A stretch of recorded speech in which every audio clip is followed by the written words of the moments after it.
TKN Prabowo Gibran melaporkan Bawaslu Jakarta Pusat ke Dewan Kehormatan Penyelenggara Pemilihan Umum atau DKPP usai mengklarifikasi Gibran Rakabuming Raka soal bagi-bagi susu gratis di area Car Free Day. Tidak hanya itu, Bawaslu Batam dan Kepulauan Riau juga dilaporkan ke polisi terkait pencopotan baliho Prabowo Gibran.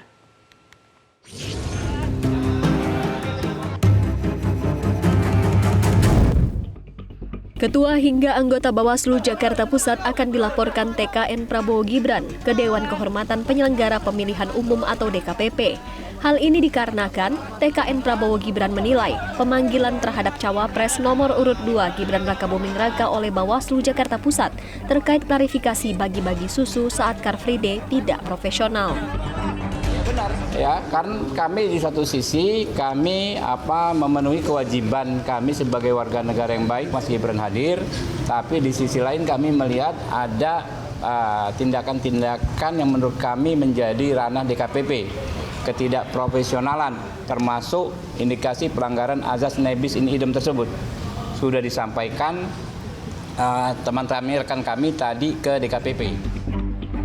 Selain itu, tim kampanye daerah atau TKD Prabowo Gibran juga melaporkan Ketua Bawaslu Kota Batam dan Bawaslu Provinsi Kepulauan Riau ke Mapolresta Barelang Batam karena telah menurunkan baliho raksasa yang dipasang di landmark Welcome to Batam.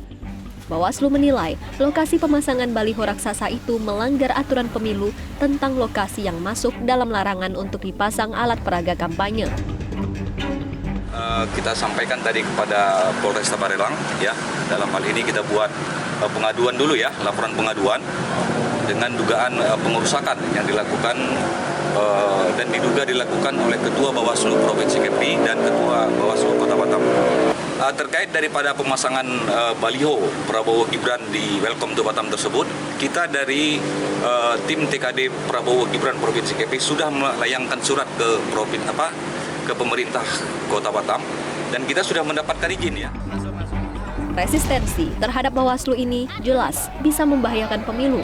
Capres nomor urut 3 Ganjar Pranowo hingga Cawapres nomor urut 1 Muhaimin Iskandar pun meminta Bawaslu agar tetap menunjukkan taringnya dan tetap bertindak tegas mengusut pelanggaran selama masa kampanye yang mulai terlihat terang-terangan. Ya, saya kira Bawaslu mesti bertindak dan Bawaslu mesti menunjukkan taringnya.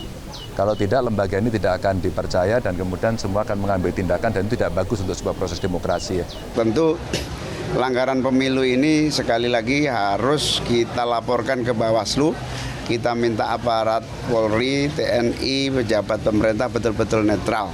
Kalau ada pelanggaran-pelanggaran ini merusak agenda nasional. Pemilu itu bukan agenda kelompok, pemilu adalah agenda nasional. Yang merusak adalah mengkhianati agenda nasional kita. Tim Liputan Metro TV. Jelajahi cara baru mendapatkan informasi. Download Metro TV Extend sekarang.